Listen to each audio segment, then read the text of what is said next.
es preferible no decirles, no arruinarles la misión. Y la pregunta de Harpole era especulativa de algún modo, porque debían decirle a la tripulación si se determinaba que el daño significaba la posible muerte. Ellos concluyeron que el reingreso del Columbia sería seguro.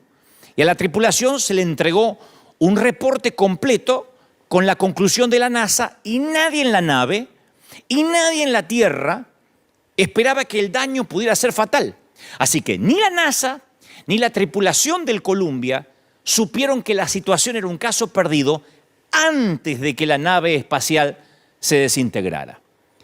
Y ustedes dicen, ¿y qué tiene que ver esto con lo que me compete a mí en lo espiritual? Cuando me interiorizaba de esto, yo pensaba que la pregunta hipotética hecha por John Harpole persiste hoy. ¿Qué harías si supieras que tu tripulación pudiera estar condenada a morir? ¿Estás a cargo de la tripulación o estás dirigiendo una misión espacial? ¿Le dirías a la tripulación, aunque esto, el saber que pueden morir, les causaría una angustia mental? ¿Se lo dirías para darle tiempo a despedirse, para que reflexionen sobre la vida y quizás para hacer las paces con Dios? ¿O si estuvieses a cargo de la tripulación, te quedarías callado para que no se den cuenta que viven sus horas finales? Esa es la pregunta. Si estás a cargo de una tripulación que ves que hay un defecto que puede causar la muerte, ¿dejarías que tengan un vuelo feliz? ¿Una misión feliz? ¿O les diría, muchachos, hay posibilidad que esto salga mal, arreglen con Dios sus vidas? Reflexionen, manden mensajes a sus seres queridos? Esa es la misión de la iglesia ahora, en este momento. Porque en cierta forma el dilema del Columbia se parece al que estamos teniendo en este momento. Cada persona está sujeta a la muerte repentina. Ninguno va a escapar. La diferencia es que todos lo sabemos y tenemos la oportunidad de prepararnos. Cuando llega la pandemia o cuando llegan estos momentos de crisis, vivimos una clase a veces a mí me sorprende porque es una clase de negación. Como que confirmamos que nuestra vida diaria vamos a tenerla sin ningún cambio, sin ningún contratiempo. Creemos que va a ser así.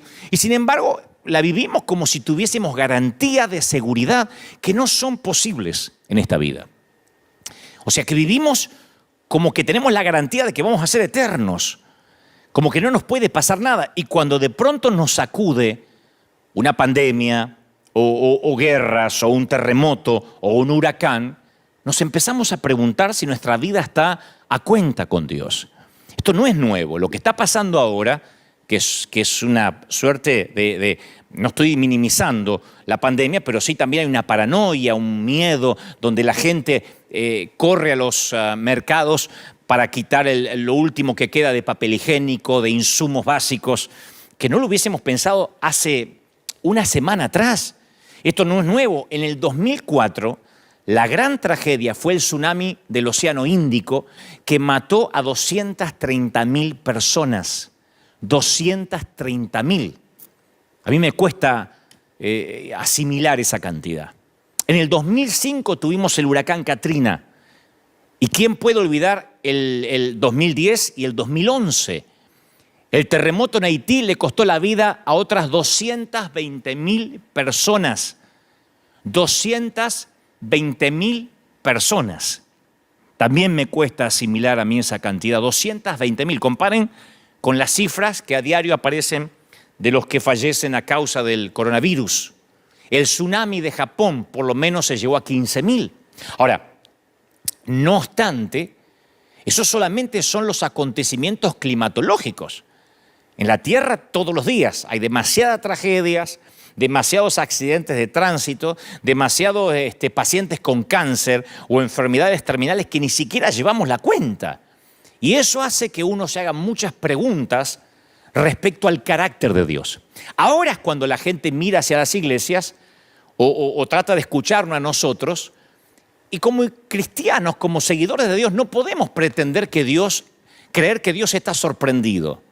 No podemos decir, no, es que esto nada tiene que ver con Dios, porque algunos creen en la teoría que Dios creó al mundo, pero que no participa en su funcionamiento. Y esa filosofía se llama deísmo. O sea, acepta la existencia de Dios, pero lo aleja de cualquier cosa que ocurra en el mundo que Él creó. Y creo que muchos cristianos adoptamos cierta clase de deísmo también, en un torpe intento de disculpar a Dios. Ahora no hay que tratar de disculpar a Dios. Cuando los ateos nos digan, ¿por qué está pasando eso? No hay que tratar de disculparse por Dios. Porque yo sentí como que algunos cristianos hasta tenían vergüenza ajena, no podían explicar por qué estamos viviendo una pandemia.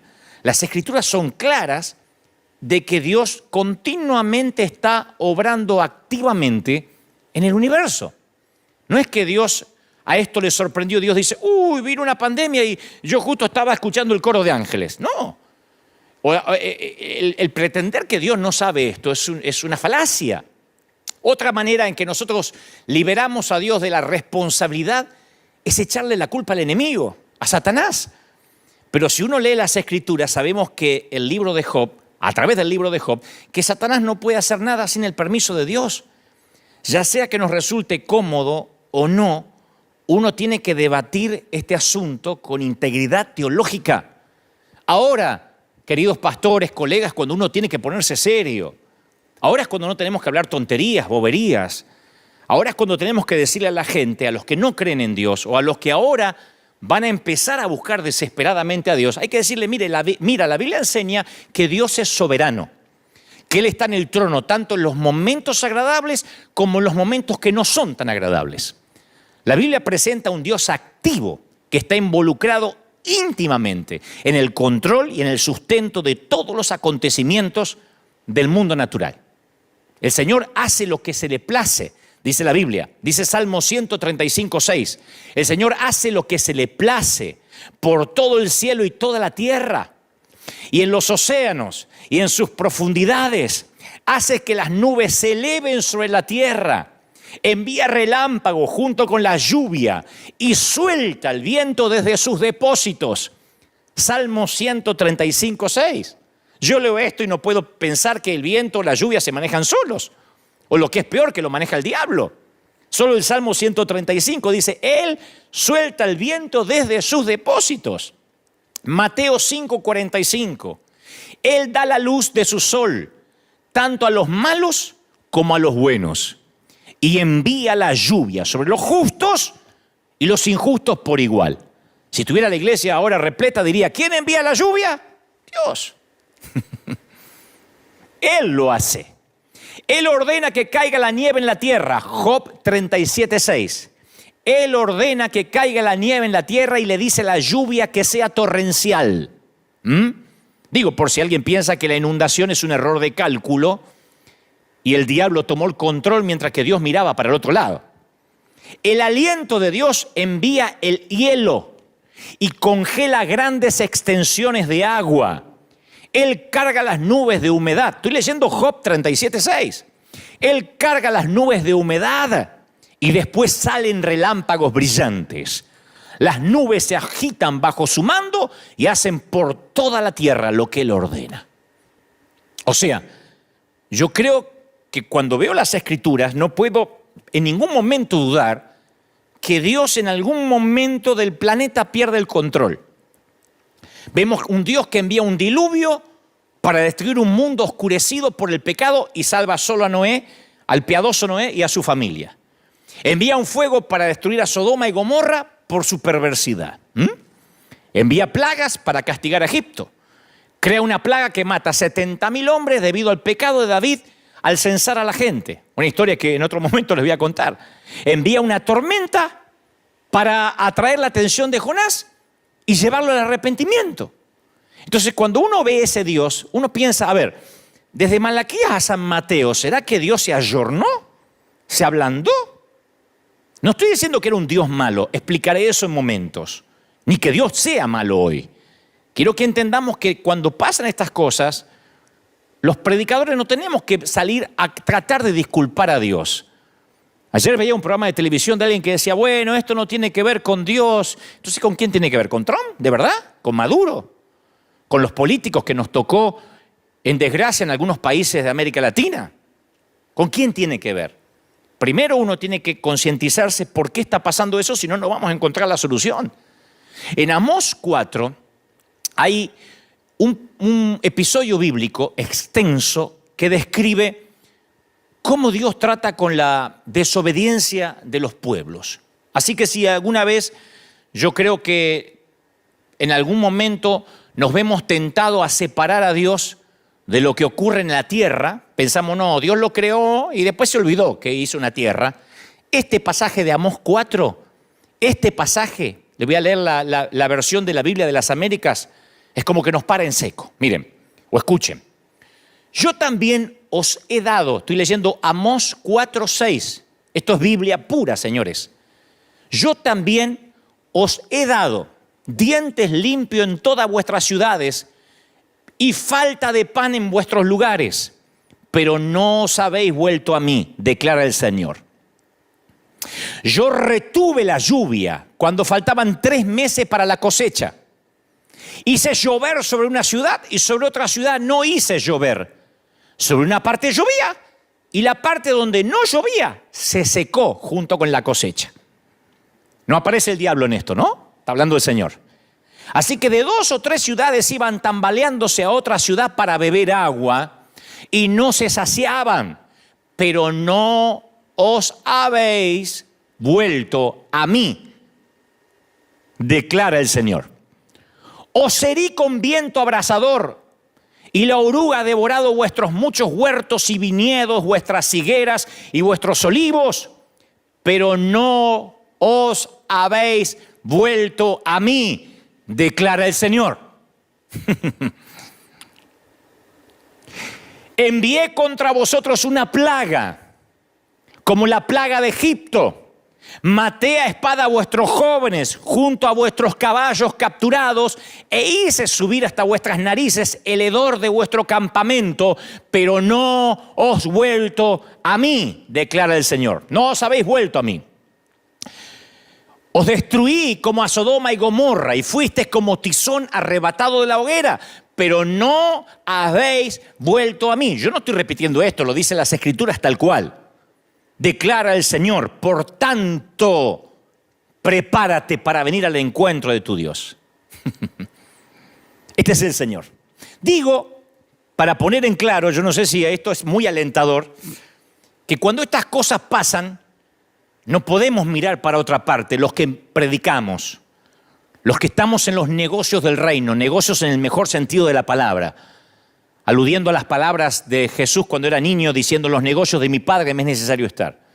No podemos decir, esto no tiene nada que ver con la iglesia, esto es algo inesperado, porque yo vi que muchos ministros se han quedado callados y no han sabido qué responder, porque tal vez quiero pretender de que olvidaron de que el Señor está al control de todo. La pregunta es, entonces Dios es bueno, esa es la pregunta, ¿Dios sigue siendo bueno? La pregunta ¿es bueno Dios cuando el resultado no lo es? Porque nosotros nos congregamos en iglesias donde cuando alguien se recupera del cáncer decimos, Dios es bueno, hermano, me sané de cáncer, amén, Dios es bueno, ¿no? Un aumento de salario decimos, Dios es bueno. Aplicamos para la universidad, nos aceptaron, decimos, Dios es bueno. Ahora, decimos Dios es bueno cuando las circunstancias son diferentes. En el cementerio, o en la maternidad, en el panteón o en la nursery, en la fila para conseguir empleo o en la fila del mercado para comprar de todo, en días de recesión como en días de provisión. Dios es bueno en días de salud y en días de pandemia. Lo diré otra vez, Dios es bueno en días de recesión y en días de abundancia, en días de tierra fructificada, en días de salud y en días de pandemia. Porque a veces sentimos, y esto creo que tiene que ver, esto es una autocrítica a los que predicamos, le hacemos creer a la gente que Dios tiene una suerte de trato unilateral. Unilateral porque Dios no lo firmó, lo firmamos nosotros solos. Es una metáfora, ¿no es cierto? A veces uno viene al camino del Señor y la mayoría creemos que tenemos un acuerdo contractual con Dios. ¿no? Nos hacen creer eso, le hacemos a veces inconscientemente creer eso a la gente. Promete ser una persona decente, promete ser bueno, traer tus diezmos y entonces Dios salvará a tu hijo, sanará a tu esposa, cuidará tu trabajo. Pero ese siempre fue el evangelio del multinivel, porque el Señor también dijo, en el mundo tendréis aflicción. Entonces cuando uno le dice, pase al altar para que la vida te vaya bien, la vida de este lado de la eternidad, ahora que hay una pandemia, ese evangelio se desmorona. Ahora es cuando muchos que predican empoderamiento no saben qué decir. Porque la gente dice, usted me vendió un multinivel, esto era como un shampoo Ceramidas. Esto era como un multinivel donde yo venía y cada vez estaba más alto en la pirámide. Ese es el evangelio del multinivel que ahora enmudece a algunos mensajeros. Aquí todos los domingos, y los que me siguen domingo a domingo saben que yo digo siempre, la iglesia se trata de gente rota, de gente con problemas, de gente que no necesariamente sube todos los días de nivel, sí, espiritualmente, pero a veces las cosas no van bien. Porque a veces Dios no satisface nuestras expectativas y quedamos girando en un torbellino de preguntas, de dudas. Y ahí es cuando llegan los clientes, entre comillas, a reclamar las garantías de lo que compraron, ¿no? Y yo quiero que sepas bien esto, Dios no ha hecho tratos con nadie. Dios envió a su Hijo para darnos vida eterna y después prometió que es muy probable que aquí tengas aflicción, que vas a escuchar de guerra, de rumores de guerra, de pestilencia. Sí, hay promesas de que ninguna plaga tocará tu morada, pero a mí me toca orar por sanidad, gente que se sana en el nombre del Señor y también sepultar a otra gente piadosa. En la iglesia tenemos testimonios de gente que ha venido en silla de ruedas y ha caminado y otros que siguen confinados a un bastón, a una silla de ruedas. Y yo no puedo ser tan torpe de pensar que a unos Dios los ama y a otros no. O decir, a este le funcionó el multinivel y a este no le funcionó. Aquí es cuando ese evangelio de naipes se desmorona. Porque claro, encendemos CNN, las noticias, y todo el mundo nos dice que cada vez está peor, que la curva de peligro cada vez sube, que si todo el mundo se enferma va a haber 6 o 7 enfermos por cada cama de hospital y la iglesia se queda sin respuesta, pero no toda la iglesia. Se queda sin respuesta la iglesia del multinivel. La iglesia que le dice a la gente, usted no va a tener problemas ni se va a enfermar, porque Dios no permite las enfermedades. Pero Dios, voy a las Escrituras y me dice que sí. A veces es la forma en que Dios llama la atención. Cuando los demonios rogaron a Jesús que los enviara a un hato de puercos, ¿se acuerdan del endemoniado gadareno? Él les dio permiso, dice Mateo 5:12. Él les dio permiso. O sea que Dios da permiso para que sucedan determinadas cosas. Él permite que la tierra se seque y que los tallos a veces crezcan desnudos. Lo leímos recién en Amós.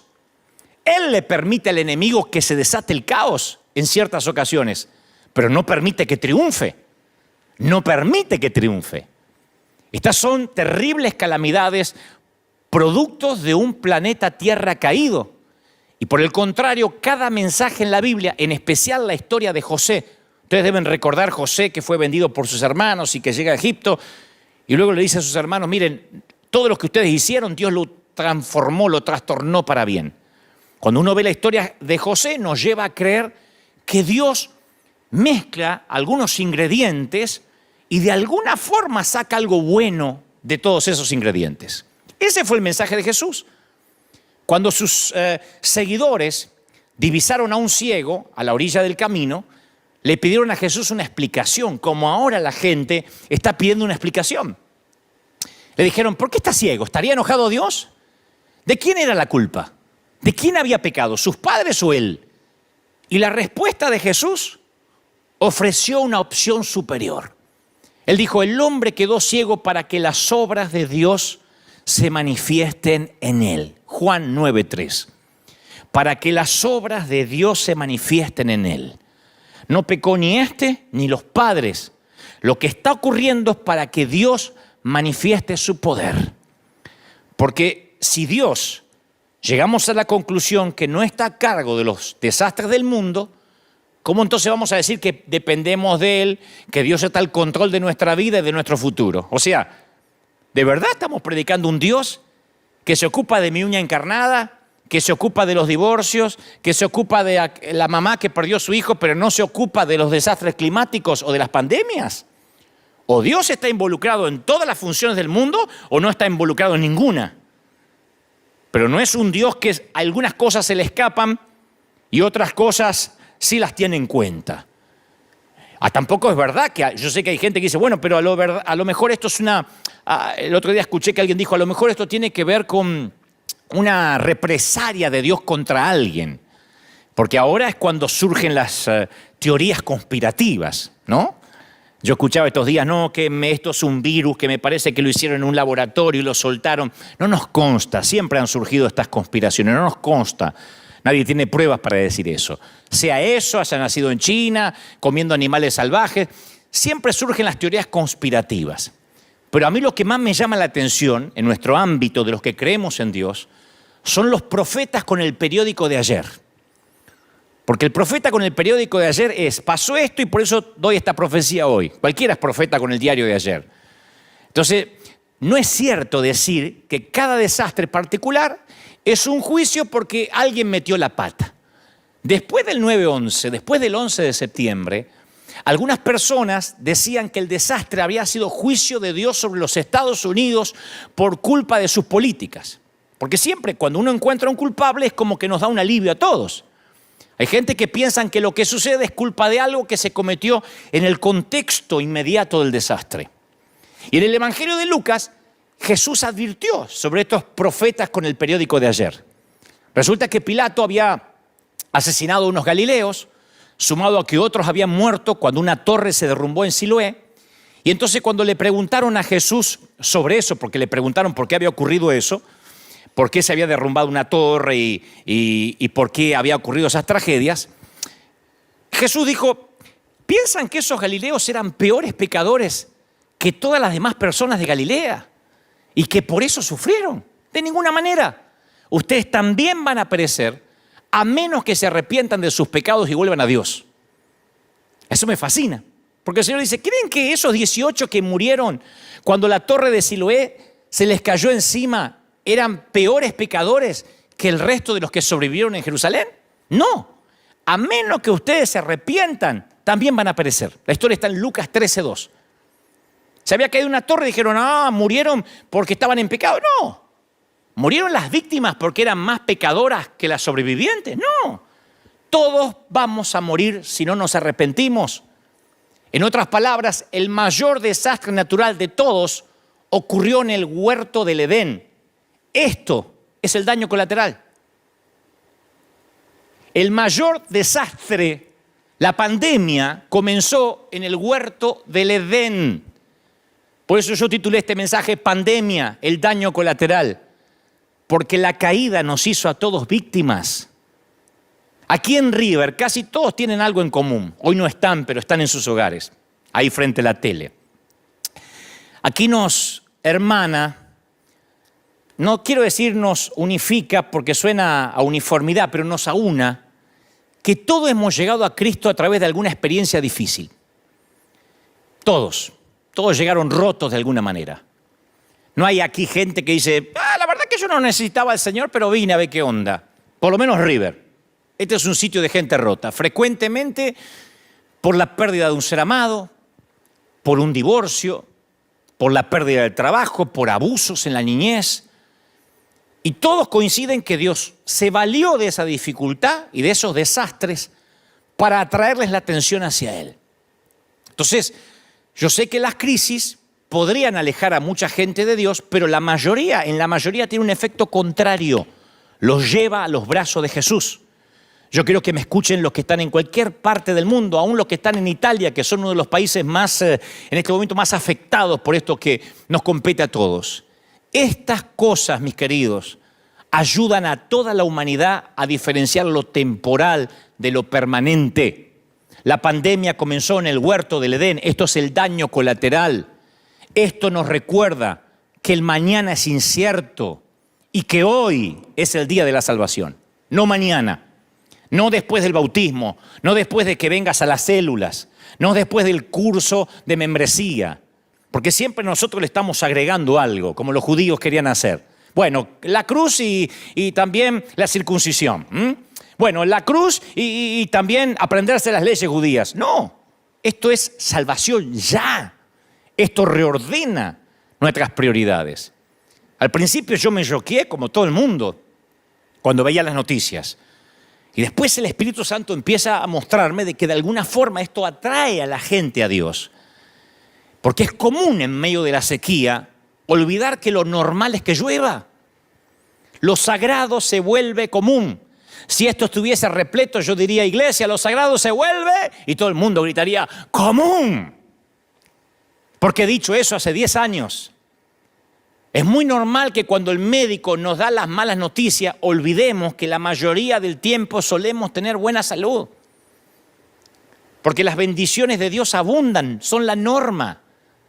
Pero en estas temporadas nos olvidamos de los tiempos buenos y lo sagrado se nos vuelve común, aún a los que van a la iglesia. Estados Unidos de América, era un país que importaba misioneros, exportaba misioneros a todo el mundo. Las iglesias en Argentina, en mi país, en México, en Colombia, en Honduras, nacieron por misioneros que salieron de aquí. La mayoría de las iglesias en los Estados Unidos suelen estar vacías los domingos por la mañana. ¿Qué pasó? Lo sagrado se vuelve común. Las palabras de José a Faraón fueron claras. Dice, después llegará un tiempo de 7 años de un hambre tan intensa que la gente se va a olvidar de la prosperidad de Egipto.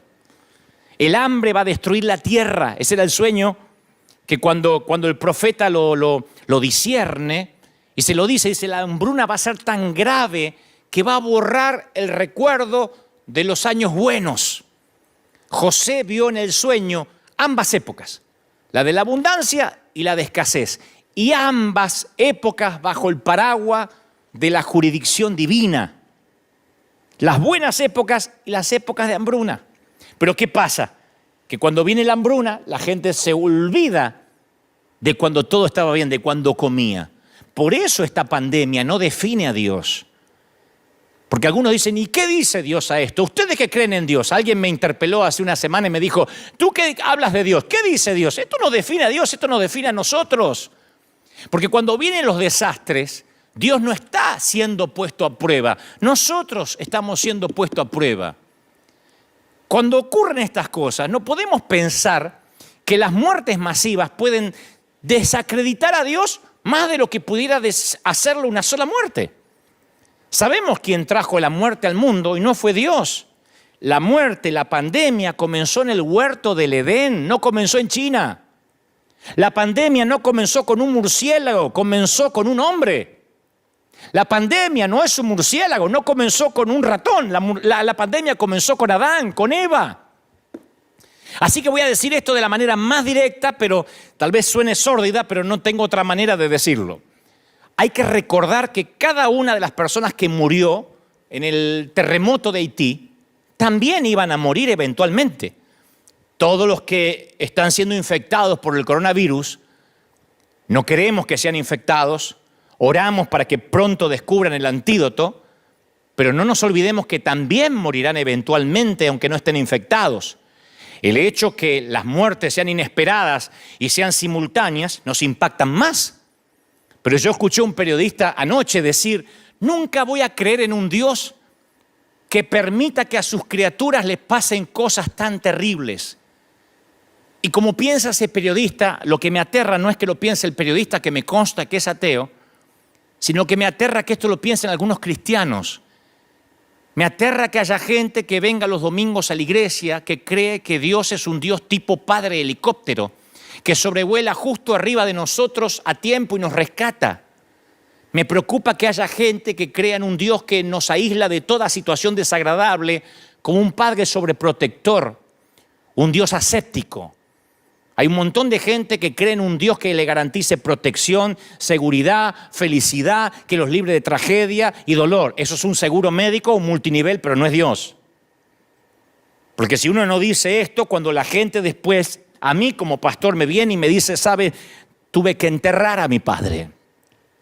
Tuve que sufrir la tragedia de un hijo. gente con leucemia, con cáncer. Yo creo que Dios sana, claro que sí, y oro siempre por sanidad. Pero yo sé que eventualmente todos vamos a morir y por eso tenemos que tener nuestra vida a cuenta con Dios. Hay mucha gente que ahora se acuerda de Dios, la misma gente que pregunta ¿dónde está Dios? En una pandemia se rehúsa a adorarlo y honrarlo cuando vienen años de paz y de calma. Los mismos que dicen ¿dónde está Dios? Y se desesperan por llevarse todo el papel higiénico, que nunca lo voy a entender por qué se llevan el papel higiénico de los mercados, son los que no adoran a Dios cuando no hay virus. Son los que cuando hay un Super Bowl, lo primero que hacen es faltar a la iglesia. Son los que cuando juega el Chivas y el América, la iglesia no importa. Son los que cuando hay un mundial y juega su equipo, no importa 3 cuernos leer la Biblia o la iglesia. Son los que ahora dicen, ¿dónde está Dios? ¿Dónde está el papá helicóptero? Ellos dejan de lado a Dios en las temporadas buenas, pero creen que Dios está obligado a ayudarlos cuando vienen las temporadas malas. Creen que el Dios al que deshonran cuando están bien debería sanarlos cuando están enfermos. Que el Dios al que ignoran cuando son ricos debería rescatarlos de la inminente pobreza. Y es el Dios al que se rehúsan a adorar cuando la tierra permanece firme y ahora le exigen que los venga a rescatar cuando la tierra comienza a temblar. Pero Dios no te debe nada. Dios no me debe nada. Dios no te debe nada. No me debe nada. Dios no es deudor de nadie.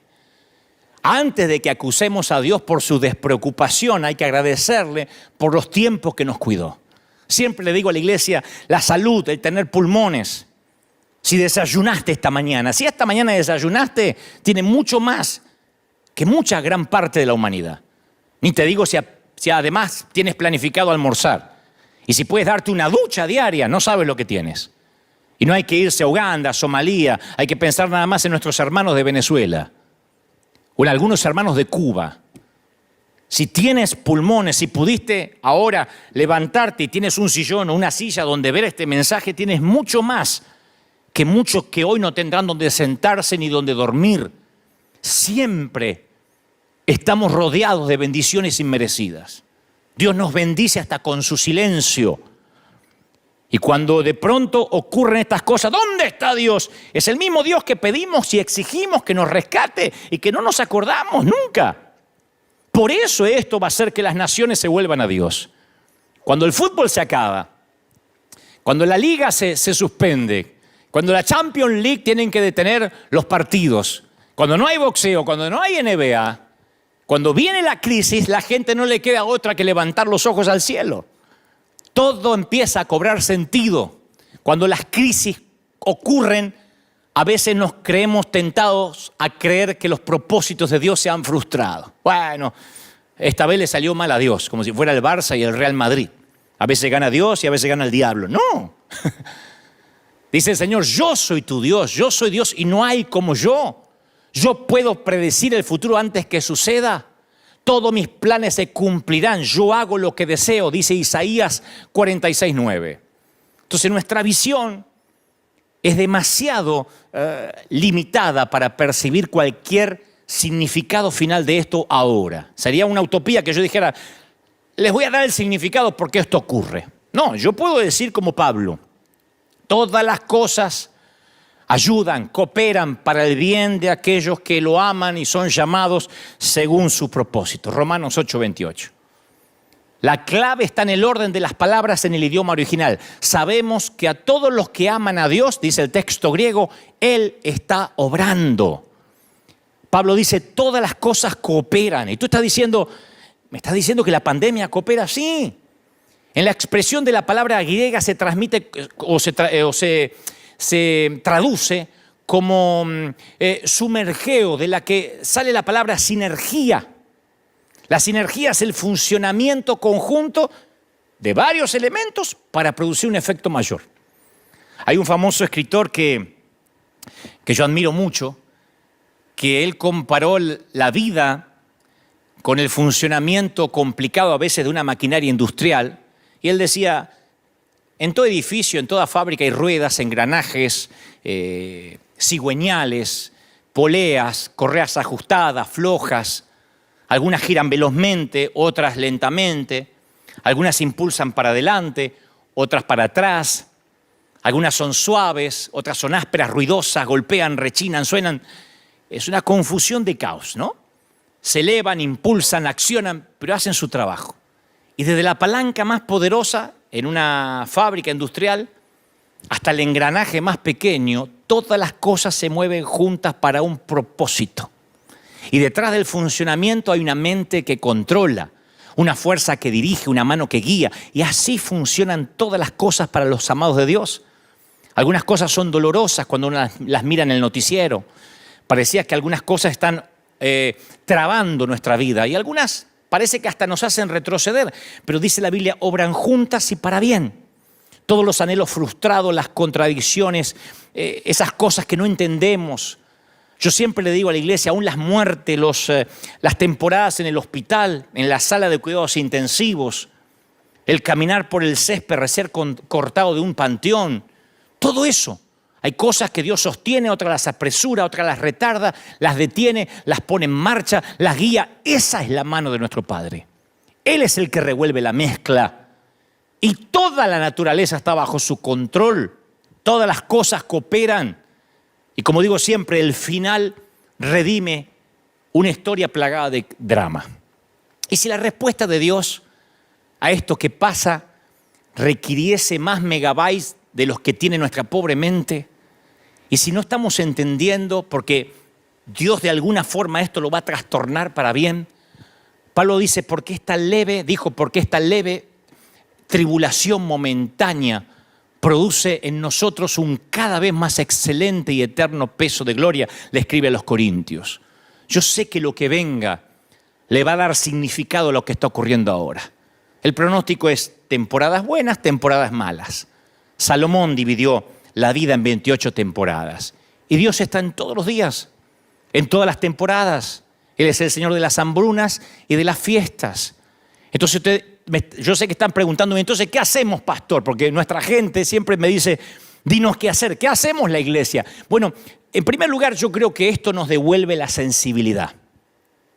Nos recuerda que el evangelio no es para andar empoderándose y para repetir frases. A mí siempre me enfermó el repetir frasecitas como si uno viniera a escuchar a un coach, a alguien que te hace vivir mejor. Esto nos enseña que el evangelio se trata de almas perdidas. Nos enseña a ser sensibles con lo que sufren. Porque a veces cuando uno ve gente sufrir, uno quiere enseguida llevarle una respuesta y a veces el silencio, el estar al lado es el ministerio más poderoso. ¿Qué necesita una viuda? En el momento que está arrojando un puñado de tierra sobre el ataúd de su marido, de toda la vida. ¿Qué necesita? Que alguien en silencio la abrace, no que le den un sermón. Y cuando la gente sufre, como está sufriendo ahora toda la humanidad, los razonamientos espirituales, la cita indiscriminada de pasajes bíblicos abruman. La gente no necesita nuestras respuestas, necesita nuestros hombros para llorar. Por eso esto me alegra, porque cuando esto pase, porque va a pasar, yo sé que la gente que va a ir al Lighthouse ya no van a ser 50, van a ser cientos. A mí me gusta que esto nos sensibilice. Estos son los momentos en que la iglesia de Jesucristo tenemos que entrar en nuestro apogeo. Este es el momento que tenemos que decir, sí, esto es iglesia. Ahora es cuando los presidentes no saben qué decir. Yo veo a los presidentes, desde los Estados Unidos por lo menos, a inclusive los de Europa, titubean. Les escriben, pobrecitos, lo que tienen que decir y titubean. Ahora es cuando los que se supone son los jefes de Estado, los comandantes en jefe de las Fuerzas Armadas no saben qué decir. Y ahora es cuando la iglesia tiene que hablar. Y ustedes dicen, ¿y cómo hablamos? Ahora es cuando la gente tiene dolor y a veces lo único que tenemos que decir es, mira, me gustaría sentarme contigo, tomar una taza de café y que trabajemos juntos en las preguntas que tú tienes, pero ahora estoy aquí para servirte. Es que tengo miedo porque me voy a enfermar. Yo estoy aquí para estar contigo, para servirte. ¿Qué puedo hacer? Porque esto nos recuerda que estamos de paso. Apocalipsis 21:3 dice, oí una voz fuerte que salía del trono y decía, miren, el hogar que Dios está preparando. Miren, Él vivirá con ellos y ellos serán su pueblo. Dios mismo estará con ellos. Él mismo, Él secará toda lágrima de sus ojos. No habrá dolor y estas cosas no existirán más. O sea que este no va a ser nuestro hogar permanente. Ese es el mensaje que alguien que no tiene a Dios necesita oír ahora. Pablo dice, toda la creación espera con anhelo el día futuro en que Dios le revele a sus hijos verdaderos la eternidad. Porque sabemos que toda la creación gime de angustia como si tuviera dolores de parto, le dice Pablo a los romanos. Ahora es cuando hay que decirle, no te preocupes, sabíamos que esto iba a pasar. En nuestra iglesia continuamente hablamos de los días finales, pero no te preocupes, porque vamos a salir de esto y esto va a hacer que reordene tus prioridades. ¿Va a haber cura para la pandemia? No quiero parecer un profeta con el periódico de ayer. Yo sé que pronto los científicos, los infectólogos van a dar con la vacuna contra el coronavirus. La Biblia dice que Ezequías había enfermado gravemente y Isaías le había dicho a los siervos de Ezequías, preparen un ungüento de higos y pónganlo sobre la llaga y Ezequías se recuperará. La historia está en Isaías 38, 21. Y la enfermedad fatal de Ezequías se originó por una llaga en alguna parte de su cuerpo. Probablemente suponemos que se había infectado y que se estaba filtrando veneno en su sistema, por eso estaba por morir. Y Dios le da instrucciones a Isaías para que se sanara, pero que tenía que transmitir una cura, una suerte de asepsia a los médicos de la corte. O sea, la receta era un ungüento, una pasta hecha con higos machacados para aplicarlo en la llaga. Uno se podría preguntar por qué Dios no lo sanó simplemente con un milagro. ¿Por qué no sanar a Ezequías por medio de un milagro, una palabra? Dios tiene la costumbre de usar a su gente, a sus dones y a sus recursos para llevar a cabo sus planes. Fuimos creados para ser asistentes de Dios y hacer su obra en la tierra. Así que así como Dios con Isaías usó a los médicos de la corte, yo sé que Dios va a usar a los científicos que están ahora investigando y creo que va a ser pronto para que den con la cura. Yo estoy convencido de eso, que esto va a pasar, pero vamos a reordenar nuestras prioridades. Vamos a ordenarla de modo que cuando esto pase, que va a ser pronto, no diré yo una fecha porque no estoy fungiendo de profeta, solamente de transmitirte lo que Dios me dijo que te diga. Cuando la economía se colapsa, como está ocurriendo ahora, donde inclusive Wall Street, que marca el pulso financiero del mundo, del planeta, casualmente o paradójicamente, cuando la economía se viene abajo, dicen los sociólogos que la contaminación en estos pocos días, en esta semana, en estos días, en estos 21 tantos días que ha cambiado el planeta, la contaminación bajó de manera considerable. Claro, la calidad del aire que respiramos ha mejorado considerablemente. No obstante, seguimos respirando. Para lo que decía recién, que a veces olvidamos las cosas comunes, las cosas que Dios nos permite tener, ¿no? Seguimos respirando. Algún propósito, Dios es el que revuelve y hace que todo obre para bien. Algún propósito hay. En un momento en que las minorías reclaman no ser discriminadas, en un momento que las minorías defienden el lenguaje inclusivo, incluso, que van a las plazas y dicen hay que cambiar la manera de hablar, hay que decir todes en vez de todos, porque eso nos mete a todos. Aparece un virus que nos hace experimentar que en un cerrar de ojos todos nos convertimos en discriminados o en potenciales discriminados. No solo las minorías sexuales, las minorías religiosas, las minorías étnicas, todos. Todos podemos ser potenciales enfermos.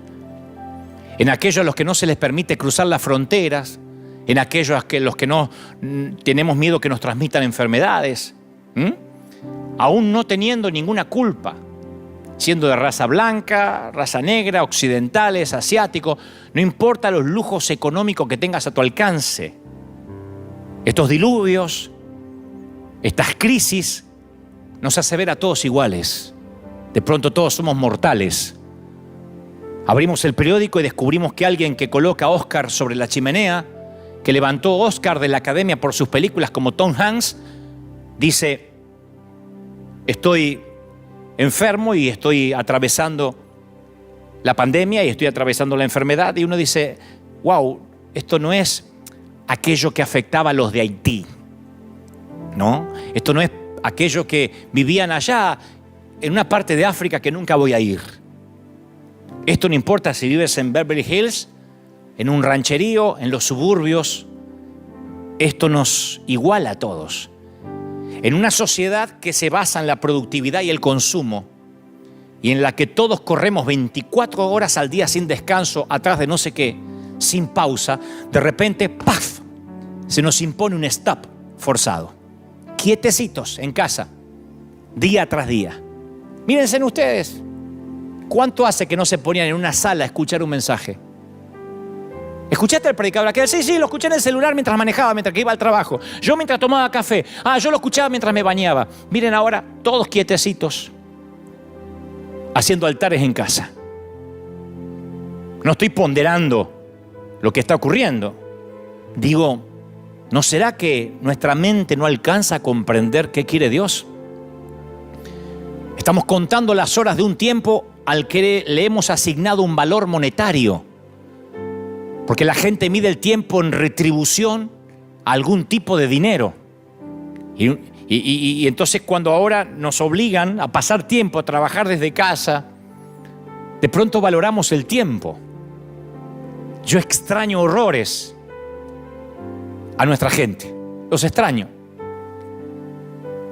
Y creo que en algún momento habré pecado de tomármelos como algo común.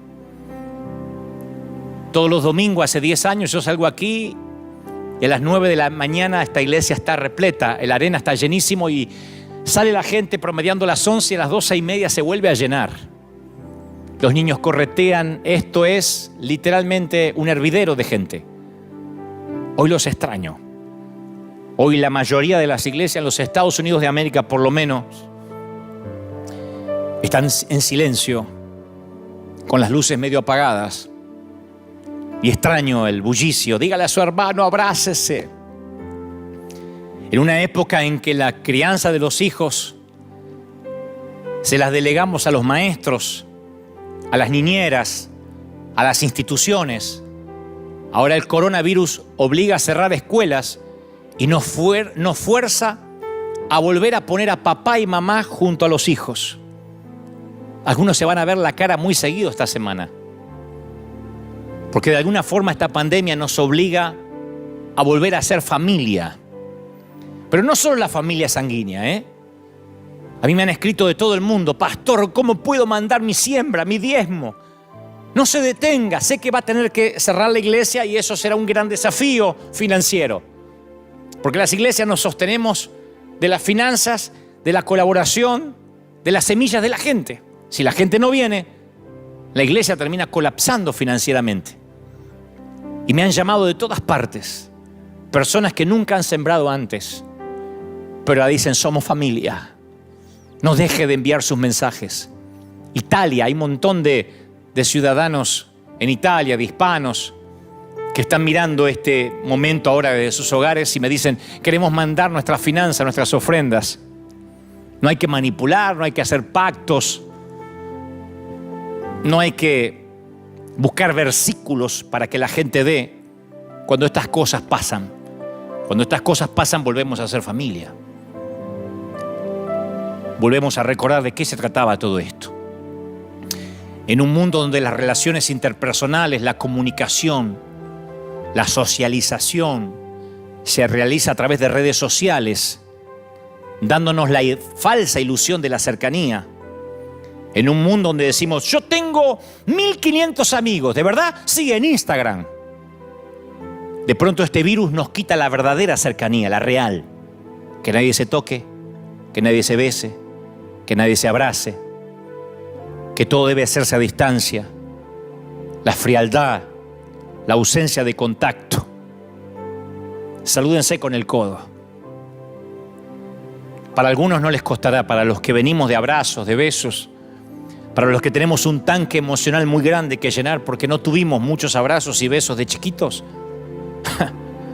no saben cómo esto nos hace valorar el contacto físico. ¿Cuántas veces hemos dado por común esos gestos de abrazo y su significado?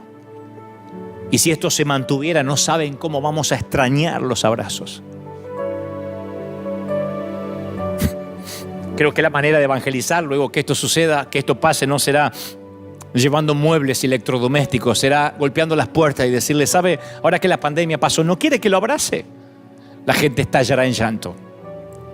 Porque este virus nos manda un mensaje claro. Esta pandemia nos vino a explicar algo.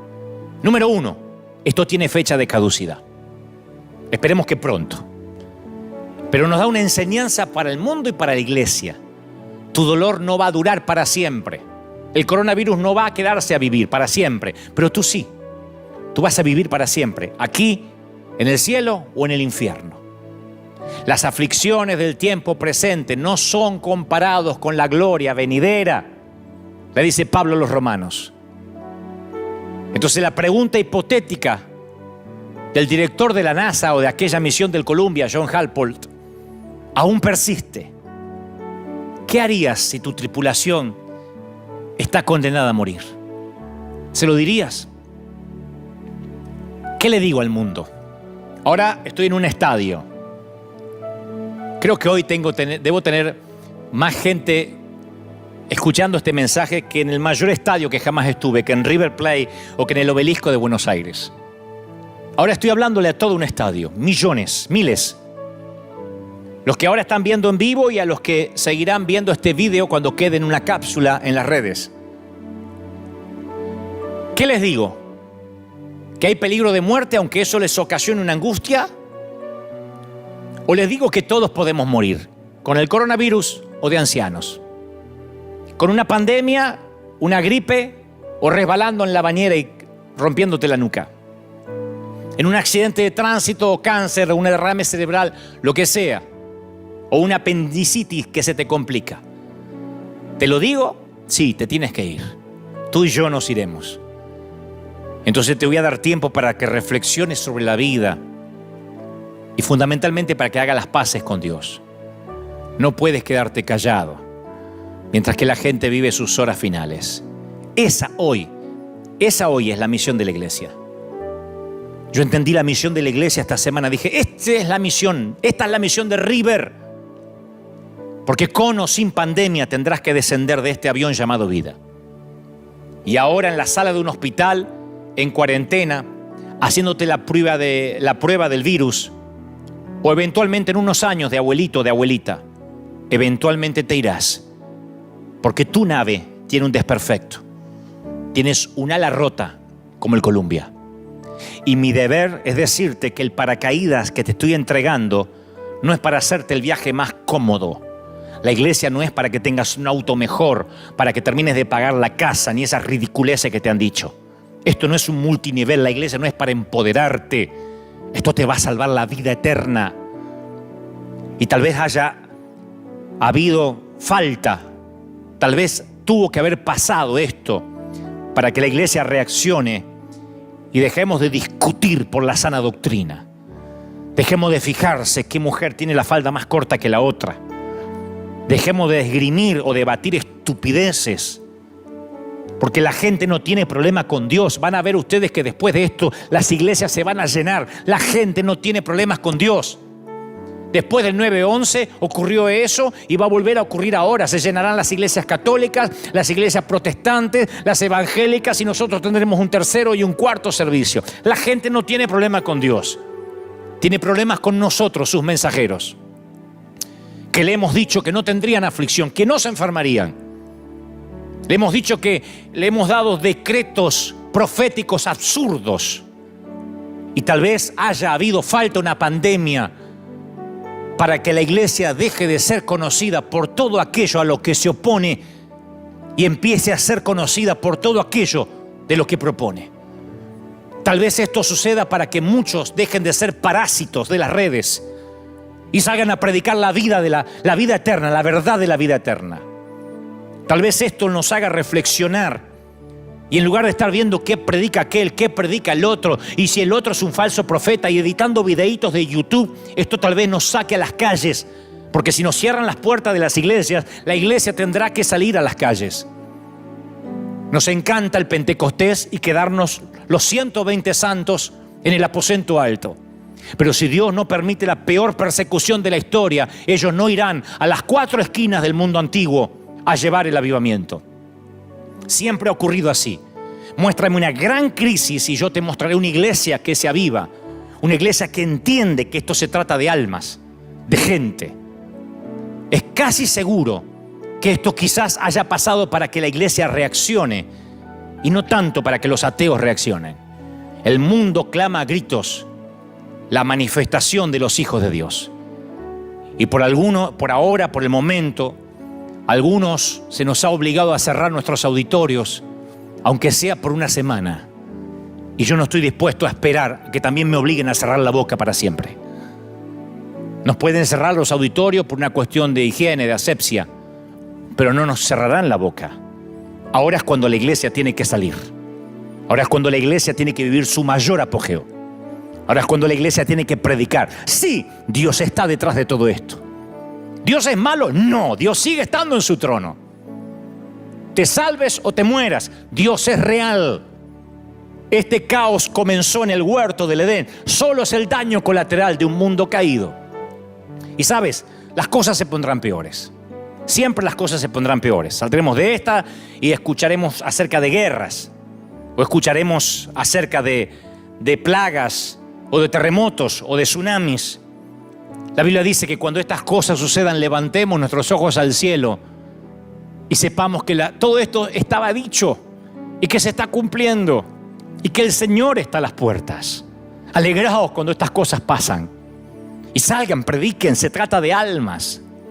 No importa si yo pertenezco a la Asamblea de Dios, si tú eres bautista o si tú crees eres arminiano y el otro es calvinista. Eso no importa ahora. Esto nos tiene que aunar. Voy a culminar con esto. Hace poco conocí a un productor que supo juntar a los astros más importantes de la música hace muchos años para un tema que compuso Michael Jackson, USA for Africa. Todos los cantantes del momento lograron juntarse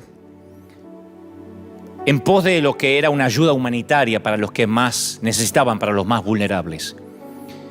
Y entonces le pregunté a uno de los productores cómo se juntan tantos grandes de la música, tantos ganadores de premios, tantos vendedores de discos.